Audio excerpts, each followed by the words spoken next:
I think batching things like that and then keeping them together is super important for creating harmony in your workflow. You're listening to Thrive by Design, business, marketing, and lifestyle strategies for your jewelry brand to flourish and thrive. Let's get started. Today's episode is brought to you by NinaDesigns.com. We love Nina Designs over here at Flourish and Thrive Academy and Thrive by Design. And in fact, they're one of our preferred vendors because they are so awesome. And there are a few reasons why we think they're so awesome, which I'll share with you momentarily. The jewelry findings they offer are designed by jewelry designers for jewelry designers. Pretty cool, huh? They carry a wide range of jewelry making supplies, including charms, gems, silk cords, you name it, tons of stuff over there. Make sure you check it out. And they have dedicated the past 30 years to fair trade and sustainability and great business practices. And who doesn't want to work with awesome people, right?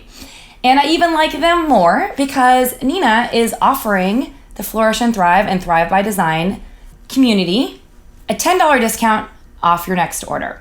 So in order to grab that, you can go on over to NinaDesigns.com, do a little shopping for some supplies, and enter the code THRIVE at checkout. Now remember, this code is only available to use once, so whether you're a new or an existing customer, use the code THRIVE when you check out. Once again, that's NinaDesigns.com.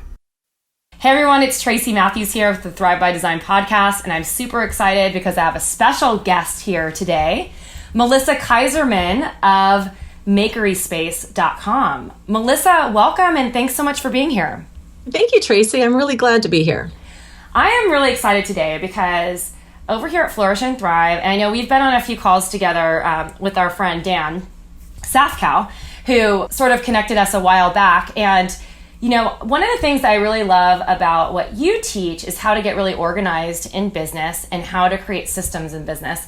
And I, quite frankly, am a creative mind, and I hate systems and I hate organization, but I understand and see how important they are for my business and how important they have been for the growth of my jewelry business. So basically, I'm pretty much obsessed with systems and creating organization and more, efficient workflows. So today, we're going to talk about something really exciting about how to harmonize your workflow to create, a more sustainable business that can scale, right? Yeah. So I'm really excited to talk about this. So before we dive into some of the content, Melissa, I would love to do a little formal introduction of you. Is that cool? You bet. All right. So since 2011, Melissa Kaiserman has been designing and sewing wallets and accessories for the cash envelope system of budgeting and selling them on Etsy at atimeforeverything.etsy.com. She also loves to educate, equip, and encourage Etsy sellers in the more left-brained aspects of creative business at makeryspace.com and on Periscope at makeryspace. So, Melissa, once again, welcome. This is a very brief bio, and I'm sure you have a long history and a story about how you sort of got to where you are today. So I'd love to hear a little bit more about your journey.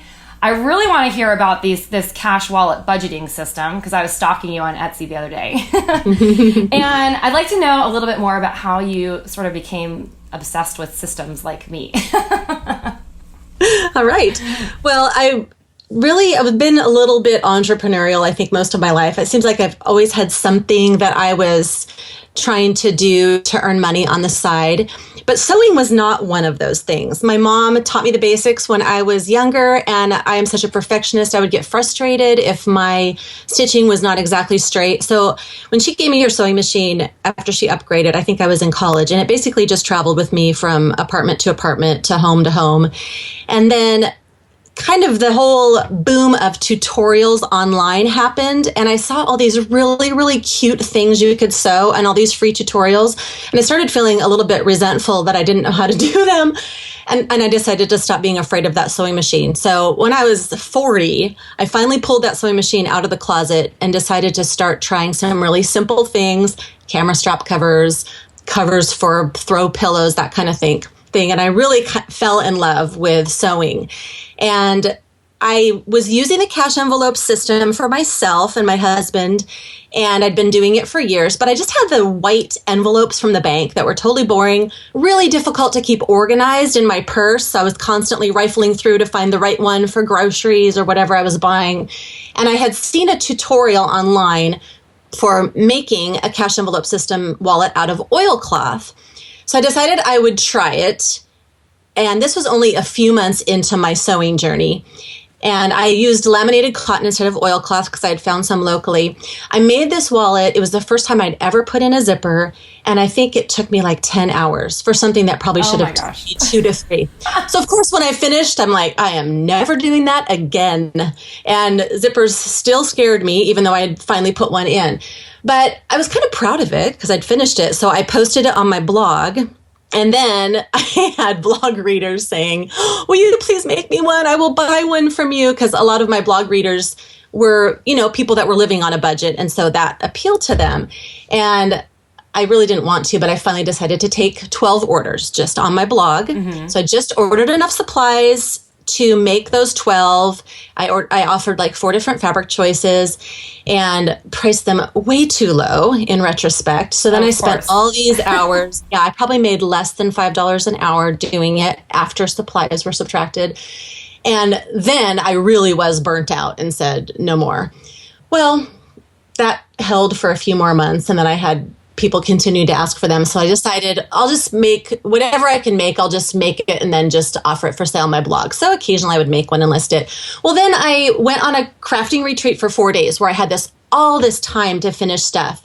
So I thought I'll go ahead and see how many I can make up. And then maybe I'll just list all those when I get home. And I'd had a person in my life who was every once in a while kind of bugging me to open up a shop on Etsy. And I really had no clue how to do that. I'd purchased a couple things on Etsy, but I didn't know about selling on there. Right. But I decided since I came home, I think I had 9 wallets made. By the way, the person who created this tutorial gave permission to make and sell wallets from her tutorial. I just wanted to clarify that because that's you're not ripping off her idea. Exactly. Not something I would do without permission. So I had made a couple of improvements to the way that they were made, and I decided to figure out Etsy. So when I got home from this craft retreat, I figured it out how to list these 9 wallets, and I actually got a sale the next day. And you know what? Selling is kind of addictive. It is addictive, right? Yeah, it's motivating when you actually sell something. And so then I thought, this isn't so bad. And I eventually just started creating new styles of wallets, accessories to go with the system, because since I use the system myself, I was able to start seeing some things that people might be able to use to go with it that would be helpful, different features I could incorporate in different wallet styles. And that's really how that business progressed from there and turned into something a lot bigger. And I just never thought I would ever say that I had a business sewing something with as frustrated as I got with that craft as a teenager. I love that story. So I want to backtrack just a little bit because you keep talking about the cash envelope budgeting system. Walk me through what that is, just because out of my own curiosity. I mean, I think I know what it is, but I would like it a little bit more spelled out for me, because I feel like this might be a useful tool for some of our readers who are on a budget.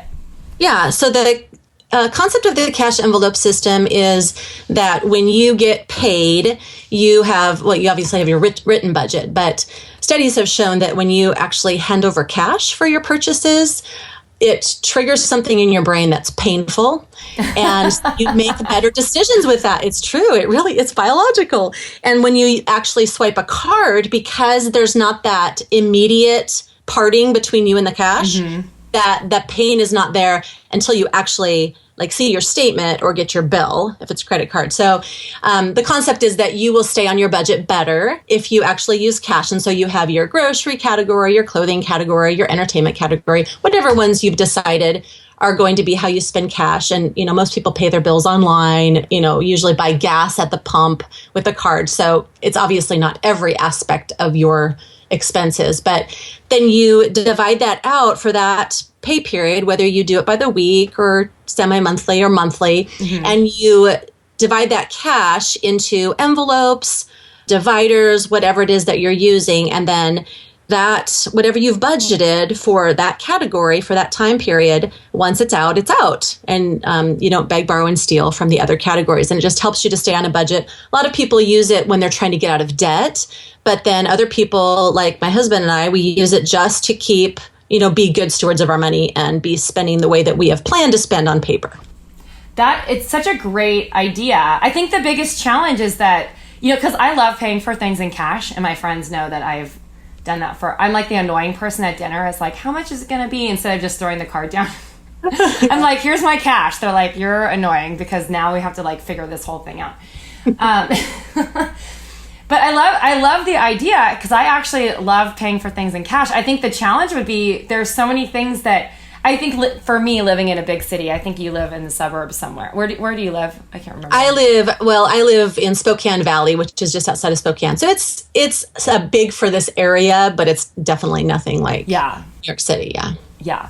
You live close to my sister. She's up in Rathdrum, Idaho. Oh, my word. Yeah, she's like a half an hour from me. I know. I even know where Rathdrum is. It gets joked about a lot around here. It's a very small town. It's very family oriented and religious, I would say. But I digress. Anyway, so I love paying cash. So anyway, thanks for humoring me and sharing a little bit more about the cash budgeting system. So let's fast forward a little bit. You created this amazing cash wallet system. You got addicted to selling. Now you're selling on Etsy. And then what happens next? So after I'd been selling on Etsy for a while and was really kind of just figuring out how it all worked and some of the best practices, I was getting asked a lot of questions and finding myself answering them in groups and helping people with a lot of the more left-brained aspects of running their business. I'm a very left-brained creative, which is kind of unusual, but that is just how my brain works. And so I'm kind of a combination that way. But I understand how creatives can live very much in their right brain and have difficulty with that part. But that part just comes really naturally to me. So I was finding myself helping people with a lot of just the nitty-gritty kind of ins and outs of selling and dealing with shipping and dealing with customers and that kind of thing. And I also have a degree in education, so I have that education background as well. And so I just kind of married the two experiences and decided to create a site that's specifically for helping Etsy sellers with that more left brain stuff. They may not need help with what they're creating. They may be doing an awesome job with their products, but they need help with implementing systems and figuring out a lot of the other end of things of running a business. That's not the fun part. And so that's the part that I like to focus on because I totally love that stuff. So I created a blog with tutorials and tips, and I'm also on Periscope just about every weekday with tips as well. I love that. So it's not surprising to me that you're a left brain creative because when you said it drove you crazy if the stitches weren't perfect, that's sort of like a OCD left brain thing. I feel like I'm like, draw outside the lines, whatever. Oh my gosh, I love it. So you're on Periscope and you have your website, and that's at Makery Space and makeryspace.com, which we're going to talk about a little bit more later. So you've created this whole brand around creating systems in your life and teaching others how to create systems. So tell us a little bit more about why you're a huge fan of creating systems and how this has made such an impact in your life, in your business, as your Etsy business started to grow. And I have one more question that I want to add in there. Are you still making everything yourself? I am still making everything myself. Now, my husband actually helps me with parts of the process. Now, I get all the cutting of the fabrics and all the sewing, but there's lots of intermediary steps. And then like at the end, turning the things right side out and poking out corners, that kind of stuff, he still helps me with. And so I couldn't do it without him. I would definitely need someone to come alongside me and do those things. But between the two of us, we are able to maintain the business. But I know that that's not always possible for everyone to keep making everything themselves. But so far, we have been in that place. That's awesome. Well, I mean, I think that this is a really great example because a lot of the designers and the makers that we mentor don't want to get out of the making part of the business. And I keep telling them it is possible to do both, but you have to learn how to organize your time in the right way, and you have to still deal with the business stuff. So exactly. I think this is a great example because you're doing most of the making part and he's doing more like, I would call that like quality control, even though he's part of it. You know what I mean? So yes. Anyway, okay. Yes. And really, I had to reach a point where I had to implement systems or I could not have scaled that way. Yeah. Because in the beginning, when sales are just kind of trickling in, especially in the beginning, if I, for example, a blogger had contacted me about doing a giveaway. So that was kind of my first growth spurt of my shop, but I knew about that ahead of time. So I just created a bunch of inventory ahead of time and listed it. And then it was kind of like, when it's gone, which I wouldn't necessarily do it that way now because I wouldn't want to have nothing in my shop, but I was new to it and that's the way I did it. So I wasn't doing any sort of made to order type of items. Well, about a year later, a blogger, this was one of those unexpected things, a pretty popular blogger did a post like in January about, it was an organizational kind of post about organizing your budget and your written budget and how she has it set up in her office. And then she also had a picture of her wallet that she uses, which is one she had purchased from me. Well, I didn't know she had posted this. And one day I'm working and I'm hearing my Etsy app just going off with sales every couple of minutes. It was like, what in the world is going on? So I checked my stats and found it was coming from her blog.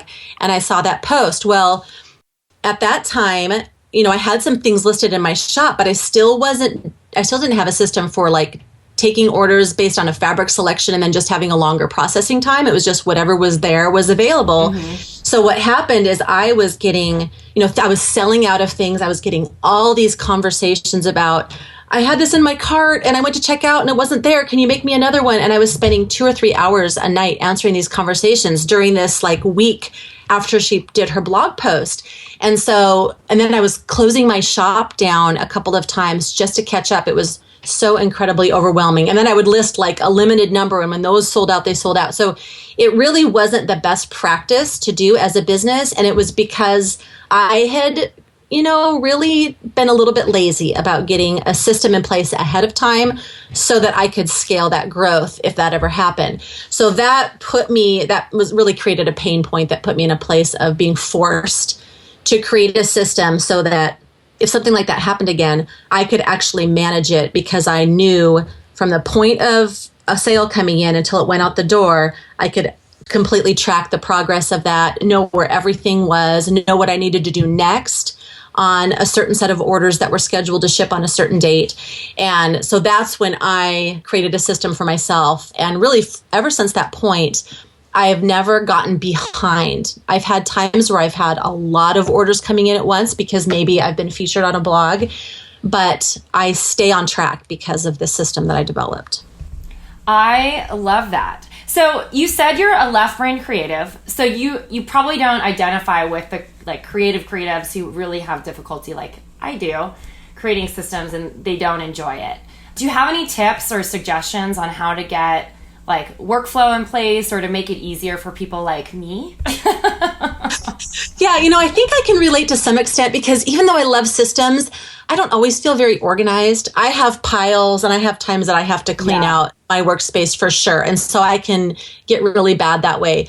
But I think that, I hear a lot of creatives saying, I work best in chaos, That might be true for a tiny portion, but I really believe that most people, if they have a degree of order to their workspace and workflow, really do produce better. And their mind isn't so cluttered by the clutter that's around them. So I think first of all is just kind of shedding that excuse of, I'm right-brained, I'm free-spirited, I'm not an organized person, and realizing that if you will just embrace a little bit of order and organization and systems, that you'll notice a huge difference in your productivity. So first, just letting go of that. And second is, just work with what you've got, first of all. Not everybody has the blessing of having an entire studio or an entire room in their house to use, I do right now, but it has its drawbacks. I don't have a door on it. It's one of the levels in our house, but I'm thankful to have it. Other people, don't have that entire room. When we lived in our little starter home, one bathroom starter home with our 4 kids, I had to convert a china hutch in our dining room into my creative space. And so the bottom 2 drawers and the 2 cupboards, I cleared out everything that was in those, and I used those for what my creative supplies. And so I could actually work at the dining room table and have everything there instead of going back and forth and toting things from room to room every time I wanted to work on something. So I think you've got to think outside the box with what do I have to work with as far as a workspace, and get that set up and organized so you know right where everything is. And then the whole workflow system, you can kind of work with whatever, it depends on what you make. I know that most of your audience makes jewelry, and so they can take, when an order comes in, make whatever notes they need about what supplies they're going to need for that, gather those things together, and then kind of track that process through from the time it comes in till it goes out the door, so that they are staying on track with their processing times. Maybe they use containers where things have small divisions, where if they're making a bracelet, within one division of that container, they can put all the beads or the stones that they need into that one, and they know that that's what they need for that order. There's just different ways you can do it. It really depends largely on what you're making. But having that system really shaves a lot of time off the process, and it helps you visually go, okay, yep, I've got all that together. I've got all the beads or the stones that I need for that, and they're right here. And so you're not wondering, is there anything else I need to buy? Or you're getting to this, getting closer to the ship date and realize, oh, I didn't realize I didn't have that yet. Now I need to order it, that kind of thing. Definitely keeping the inventory organized is very important.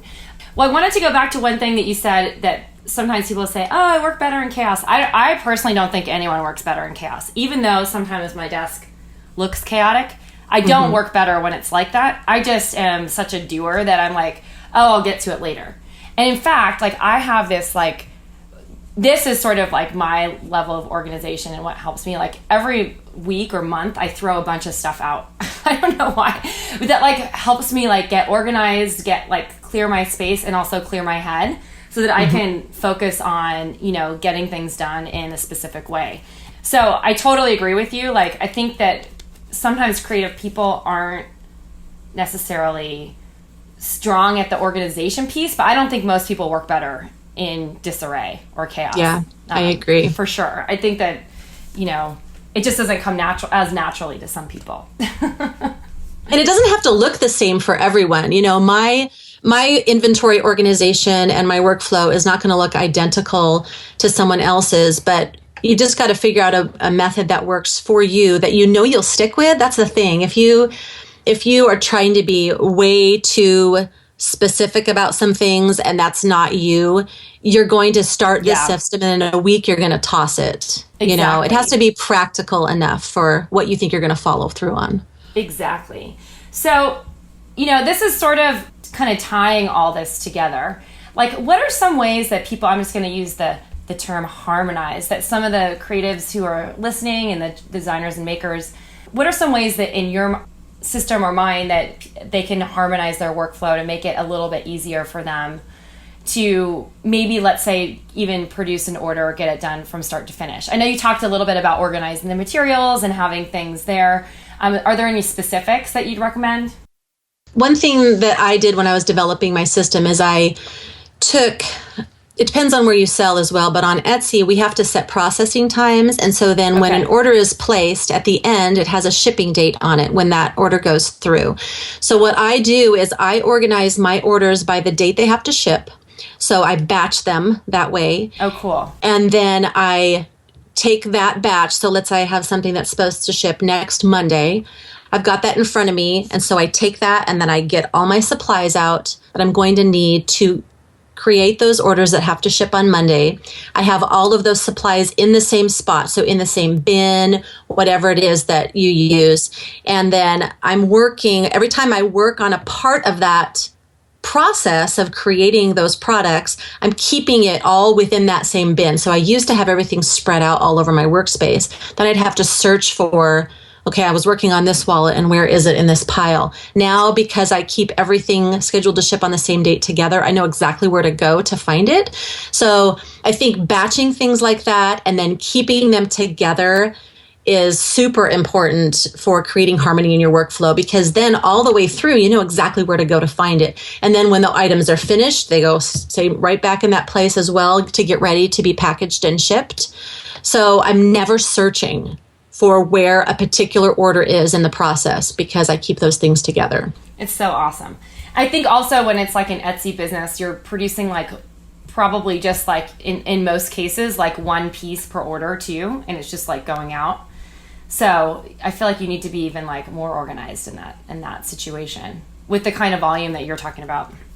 Yeah. And sometimes there will be multiple pieces, but I'll still keep those, you know, even if one person ordered 3 things, it's still going to be in that same bin with everybody else's orders that are shipping on that day. And then I just kind of sort, after I'm all finished sewing them, I'll just sort them out according to customer in that case when I'm going to package them. I love the bin idea, because when I had my wholesale business, we would have in our production area like jewelry trays, and like all the orders would be stacked on individual jewelry trays by shipping date. And then we'd have like, because sometimes we were waiting for something to come back from one of our contractors to assemble a piece. So like the pieces that were finished were there, the materials that we needed were in those bins, and then we would just like assemble them, you know, and get it all together once it was done, quality control it, and ship it. It makes it so easy, that bin system. Yeah, there's just something about having it physically and visually organized that way that just takes so much stress out of the whole process, I think. For sure. Now, creating harmony in your workflow is all really about coming up with systems, and we've touched on this a few times during this conversation. But do you have any tips for people to make systems really easy? Well, I think the first thing is keeping your inventory supplies in an accessible place in your workspace and visually right in front of you, and not covered up and piled in stacks of containers that have lids where you're having to pull those containers out to get to your supplies. Keep it as out and open as you possibly can. So for example, all of my zippers, I organize by color onto a really large safety pin, and I hang them on these hooks that's on this rotating carousel I have. So I can see and get to my zippers easily at all times. I know when I'm getting low on a color. It's just right there in front of my face always. I keep my thread out in the open so I see what colors I have. My ribbon is in mason jars with no lids, organized by color family, so I can easily pull out those things. So if you can reduce the amount of time that you need to spend looking through a drawer, unstacking bins to get inside, that's going to make your system a lot easier and save you a lot of time. And then, just as I mentioned earlier, keeping things organized by shipping date, and always having those things staying together through the entire process makes that system a lot easier. So utilizing bins, utilizing divided containers for your jewelry components, whatever it is that's going to make it easier for you to go through that system without losing track of where things are in the process. So, you know, I love what you said about the bins, because like in my wholesale business, we used like these trays, jewelry trays, to sort of divide the orders, and we would have them all organized by ship date, and then we would enter or put all the materials we needed for that order in there. And then sometimes when things were in progress, we'd be waiting for something, it would be all ready to go, and it made it so easy. So I love that you mentioned like using bins to organize the products. Super awesome. All right, cool. So tell me, you know, you have a course that's out right now over at makeryspace.com. Why don't you tell me a little bit more about that? My course is called Systematize Your Made-to-Order Workflow. So it's specifically for makers who don't just have ready-to-ship items, or don't just have digital items, or things that don't need a workflow process, but anybody who does custom orders, or does made-to-order in the sense that someone can choose the color that they want or the fabric they want or whatever, and then it's made. And it's really introduces the entire process that I created, where I take my orders from the time they come in, organize them by ship date, code them, keep them together all the way through shipping. So I show it's like a live teaching video. It's not just screencast. So I actually demonstrate my entire process that I've developed that has kept me on track with my orders ever since I developed it. So that is, if you go to makeryspace.com/courses, that course can be found. And it's not a super long course, which is great because it's a practical kind of a course that you can implement right away. And it only takes probably an hour to an hour and a half to go through. And then once someone goes through it, they can just start using it and then tweaking it to fit their individual business, because everyone will need to do something a little bit different with it.